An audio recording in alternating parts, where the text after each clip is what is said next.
जी नमस्कार दोस्तों, मैं हूं बीडी निजामी और आप देखना शुरू कर चुके हैं न्यूज़ T20। छत्तीसगढ़ में 2 चरण के मतदान हो चुके हैं। पहले चरण में एकमात्र सीट बस्तर की, जबकि 19 अप्रैल को मतदान हुआ था, और उसके बाद दूसरे चरण में 3 सीटों पर मतदान हुआ, वो 26 अप्रैल को। और इन 3 सीटों में राजनांदगांव के अलावा कांकेर और महासमुंद की सीटें भी शामिल थीं। जैसा कि आप सभी को मालूम है कि इन 2 चरण के जो मतदान हुए हैं उसमें जो वोट ऑफ परसेंटेज है उसको यदि देखा जाए तो 2019 के मुकाबले ये परसेंटेज कहीं ना कहीं गिरा है, मतदान कम हुआ है। बस्तर में इस साल 72.13% मतदान हुआ है, जबकि दूसरे चरण में जो 3 लोकसभा सीटों पर हुआ उसमें राजनांदगांव में 71.87, कांकेर में 73.50 और महासमुंद में 71.13% मतदान हुआ है। दूसरे चरण के मतदान की बात करें हम खास तौर पे तो राजनांदगांव में 2019 में 76.04% मतदान हुआ था और इस बार 71.87, लगभग 5% मतदान राजनांदगांव में कम हुआ है। वहीं कांकेर में 74.27% 2019 में हुआ था, इस बार 73.50 है, यहाँ भी लगभग 1% मतदान कम हुआ है। महासमुंद की बात करें तो 2019 में 74.15% था, जबकि इस बार 71.13, लगभग देखा जाए 3% मतदान कम हुआ है। तो ये जो मतदान कम हुए हैं इसका इम्पैक्ट या असर देखा जाए तो वो किस पार्टी के पक्ष में होगा ये अभी नहीं कहा जा सकता, लेकिन इतना तय है कि मतदान का प्रतिशत कम होने की वजह से कहीं ना कहीं भारतीय जनता पार्टी के लोगों में भी कहीं ना कहीं हताशा नज़र आ रही है। वो हताशा इस बात की है कि उनके जो नारे थे उनमें बदलाव आया है। अब तक 400 पार के जो नारे लगातार नज़र आ रहे थे, सुनने को मिले थे, उसमें कहीं ना कहीं कमी आई है।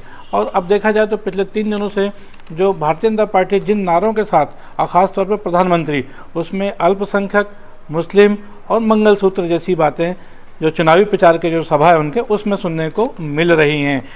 अब देखा जाए तो तीसरे चरण का जो मतदान होना है छत्तीसगढ़ में खास तौर पर, बची हुई 7 सीटों पर होना है। और इन 7 सीटों में तमाम सीटें जैसे कि दुर्ग है, रायपुर है, बिलासपुर है, जांजगीर चांपा है, कोरबा, रायगढ़ और सरगुजा है। यदि हम प्रत्याशियों की बात करें तो दुर्ग में विजय बघेल भारतीय जनता पार्टी के राजेंद्र साहू के खिलाफ लड़ रहे हैं, राजेंद्र साहू जो कि कांग्रेस प्रत्याशी हैं। और रायपुर में बृजमोहन अग्रवाल जो कि अभी तक के अजय योद्धा हैं, वो विकास उपाध्याय जो कि पिछला चुनाव हार गए थे, वो एक दूसरे के खिलाफ लड़ रहे हैं। बिलासपुर की बात करें तो भारतीय जनता पार्टी के तोखन साहू, उनके खिलाफ भिलाई के विधायक देवेंद्र यादव को कांग्रेस ने चुनावी मैदान में उतारा है। जांजगीर चांपा की बात करें तो कमलेश जांगड़े जो भारतीय जनता पार्टी के हैं, उनके खिलाफ शिव डहरिया जो कि नगरीय निकाय मंत्री थे पिछली कांग्रेस की सरकार में, उनको चुनावी मैदान में उतारा गया है। कोरबा की बात करें तो कोरबा में ज्योत्सना महंत जो वर्तमान में सांसद हैं, नेता प्रतिपक्ष चरणदास महंत की पत्नी, वो दोबारा मैदान में है कांग्रेस की तरफ से। और उनके मुकाबले दुर्ग की तेज तर्रार नेत्री भारतीय जनता पार्टी की जो कि वर्तमान में भी राज्यसभा सदस्य है, अभी उनका कार्यकाल समाप्त हुआ है, सरोज पांडे पहली बार कोरबा में जाकर लोकसभा का चुनाव लड़ रही हैं। और उसके अलावा जो 6वीं रायगढ़ की, जिसमें राधेश्याम राठिया जो कि भारतीय जनता पार्टी की टिकट पर लड़ रहे हैं, और उनके खिलाफ डॉक्टर मेनका देवी सिंह कांग्रेस के प्रत्याशी हैं। और अब अंतिम सीट की बात करें तो सरगुजा सीट है, जहां से कांग्रेस से पिछले 6 महीने पहले कांग्रेस छोड़कर भारतीय जनता पार्टी में शामिल हुए चिंतामणि महाराज को भारतीय जनता पार्टी ने सरगुजा से अपना प्रत्याशी बनाया है, जहां पर कि उनका मुकाबला शशि सिंह से हो रहा है। तो ये वो 7 सीटें हैं जिन पर 7 मई को चुनाव होने हैं। और देखा जाए तो जो परिस्थितियां चल रही हैं वो ये हैं कि अब कांग्रेस और भारतीय जनता पार्टी निसंदेह आमने सामने की लड़ाई में छत्तीसगढ़ में दोनों के अलावा कोई तीसरी पार्टी नहीं है। और इंडिया गठबंधन की बात करें तो इंडिया गठबंधन का छत्तीसगढ़ में भी है, लेकिन छत्तीसगढ़, मध्य प्रदेश और राजस्थान, ये 3 प्रदेश ऐसे हैं जहां पर कांग्रेस और भारतीय जनता पार्टी के नेताओं के बीच में हमेशा सीधा मुकाबला देखने को मिलता रहा है। हम बात करें छत्तीसगढ़ की बची हुई 7 सीटों की, और इनकी बात करें यदि तो यहाँ पर अब जो भी बचे हुए समय में, आज है 28 तारीख और 7 तारीख को यहाँ मतदान होना, 5 तारीख को प्रचार का अंतिम दिन होगा। अब यहाँ पर कल बिलासपुर लोकसभा में सकरी में कल राहुल गांधी की सभा होनी है, देवेंद्र यादव के पक्ष में आकर वो कांग्रेस के लिए वोट मांगेंगे। और उसके अलावा बचा हुआ जो समय है लगभग 1 सप्ताह का या 8 दिन का, निसंदेह छत्तीसगढ़ में कांग्रेस और भारतीय जनता पार्टी के नेताओं की ताबड़तोड़ रैलियां होंगी, ताबड़तोड़ जनसभाएं होंगी, जिसमें यदि देखा जाए तो कांग्रेस की तरफ से छत्तीसगढ़ के स्टार प्रचारक के रूप में फिलहाल सिर्फ भूपेश बघेल ही नज़र आते हैं, जो कि पूर्व मुख्यमंत्री रहे हुए हैं। राजनांदगांव से उन चुनाव लड़ा उन्होंने अभी 26 तारीख को उनके यहाँ मतदान है, उसके बाद से वो फ्री हैं। अब उनको लेकर वो खुद तैयारियां कर रहे हैं कि बची हुई 7 लोकसभा सीटों में वो कैसे प्रचार करेंगे। कांग्रेस के प्रदेश अध्यक्ष दीपक बैज के साथ जो अन्य जो पूर्व विधायक या मंत्री रहे हैं जो चुनाव हार गए, जैसे रविंद्र चौबे एक बड़े नेता हैं, और उसके अलावा ताम्रध्वज साहू जो गृह मंत्री रह चुके हैं, उन्होंने भी अभी 26 तारीख को महासमुंद में उनके लोकसभा क्षेत्र में भी चुनाव मतदान हुआ है। देखने वाली बात है कि क्या इन नेताओं का उपयोग छत्तीसगढ़ की कांग्रेस पार्टी करेगी। ताम्रध्वज साहू और रविंद्र चौबे जैसे नेता, रविंद्र चौबे साझा से हार गए हैं लेकिन बैठे हुए सीनियर लीडर हैं कांग्रेस के, और जिम्मेदारी बनती है कि वो बचे हुए 7 सीटों पर अपने लोकसभा प्रत्याशियों के लिए वोट मांगने जाएं। जबकि दूसरी तरफ भारतीय जनता पार्टी के लिए निसंदेह प्रधानमंत्री नरेंद्र मोदी, राष्ट्रीय अध्यक्ष जेपी नड्डा भारतीय जनता पार्टी के, और गृह मंत्री अमित शाह निसंदेह आने वाले हफ्ते भर में इनकी ताबड़तोड़ जनसभाएं और रैलियां होनी हैं, और जिसको लेकर के जिसका इंतज़ार भी कर रहे हैं लोग बाग।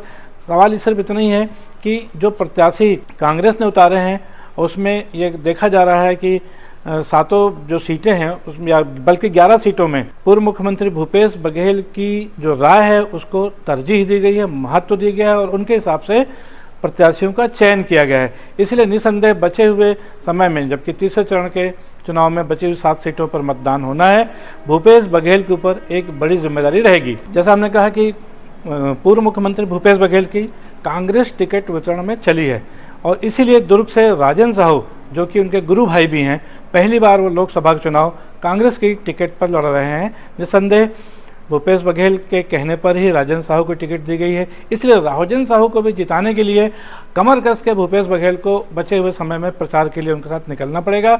उसके अलावा उनके एक और सहयोगी देवेंद्र यादव, जो कि लगातार दूसरी बार भिलाई से विधायक बने हैं, और ऐसे समय में जबकि बहुत सारे लोग चुनाव लड़ने से कन्नी काट रहे थे, देवेंद्र यादव को कांग्रेस पार्टी ने बिलासपुर से लोकसभा के चुनाव मैदान में उतारा है, और वो भी भूपेश बघेल के समर्थक या उनके अनुयायी देखे जा रहे हैं, माने जा रहे हैं। हालांकि आज की तारीख में देखा जाए तो देवेंद्र यादव का सीधा राहुल गांधी और गांधी परिवार से भी सीधे संबंध है, क्योंकि राहुल गांधी की जो 2 यात्राएं हुई हैं, न्याय यात्रा और उसके पहले जो कश्मीर की उन्होंने यात्रा की थी, उन दोनों यात्राओं में देवेंद्र यादव की बहुत बड़ी इन्वॉल्वमेंट थी, बहुत बड़ी भूमिका रही थी। इसलिए उनके उन दोनों यात्राओं के दौरान देवेंद्र यादव के संबंध भी गांधी परिवार से बन गए थे, और इसीलिए शायद सबसे पहले राहुल गांधी तीसरे दौर के इस चुनाव के बीच में सक्रिय पहुंच रहे हैं कल, और वो देवेंद्र यादव के पक्ष में कांग्रेस के लिए वोट मांगेंगे।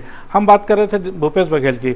ताम्रध्वज साहू जो कि पिछली बार दुर्ग से सांसद थे, लेकिन साहू बाहुल्य क्षेत्र है महासमुंद भी, और पूर्व मुख्यमंत्री भूपेश बघेल की सलाह पर ही पूर्व गृह मंत्री और पूर्व सांसद दुर्ग के ताम्रध्वज साहू को महासमुंद भेजा गया था।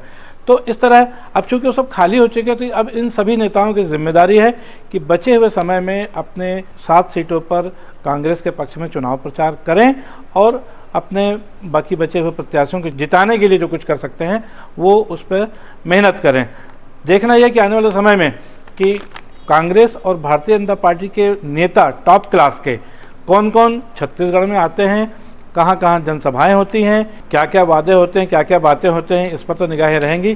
साथ ही 2 बातों पर बहुत महत्वपूर्ण बात होगी, वो होगी महतारी वंदन योजना और महालक्ष्मी योजना। महतारी वंदन योजना का प्रतिफल तो भारतीय जनता पार्टी को मिल चुका है 2023 के विधानसभा चुनाव में, लेकिन सवाल सिर्फ ये है कि क्या महालक्ष्मी योजना का जो प्रस्ताव कांग्रेस लाई है और खासतौर पर छत्तीसगढ़ में, उसका क्या प्रतिफल मिलता है, इस पर सबकी निगाहें रहेंगी। और 4 जून को इस रहस्य से पर्दा उठेगा कि महालक्ष्मी योजना का प्रभाव, जिसमें 1 लाख रुपए हर महिला को साल भर में देने का वादा किया गया था, वो कितना कारगर सिद्ध होता है। आज के लिए बस इतना ही दोस्तों। मैं हूं वीडी निज़ामी। एक बार फिर आप देख रहे हैं न्यूज़ T20। हमारी ये खबर, हमारी ये विश्लेषण आपको कैसा लगा, इस पर अपनी राय अवश्य दें। कल फिर मिलेंगे किसी नई खबर के साथ, किसी नए विश्लेषण के साथ। तब तक के लिए जय हिंद, जय भारत, जय छत्तीसगढ़।